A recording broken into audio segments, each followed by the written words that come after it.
داخل یه لوله آب پوسیده ببین چی پیدا شده. یه گوشی قدیمی آلکاتل که کاملا درب داغون شده و فکر کنم یه چند سالی این گوشه افتاده. حالا اولین کاری که انجام میدیم باز کردن دستگاهی که بعد مادربردش رو چک کنیم و میریم سراغ پیچ‌گوشی و پیچ‌های روی فرم رو خارج میکنیم و فرم رو جدا میکنیم و میریم سر وقت مادربرد.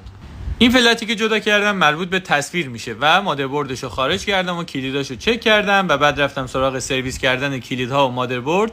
میریم سراغ تست با مولتیمتر و دستگاه رو بررسی میکنم که ببینم اتصال یا نه و متوجه شدم که وقتی جریان کشی میکنم دستگاه جریان درستش رو میکشه و این نشون میده که مادربردش سالمه، ولی دستگاه همچنان تصویر نداره. رفتم روی فلت تصویر و سوکت رو رفع قلمردگی کردم و دوباره مادربرد کاملا شستشو و سرویس کردم و همینطور که ببینید دستگاه کاملا روشن و مثل روز اولش داره کار میکنه. شاید باورت نشه این گوشی کاملا سالمه.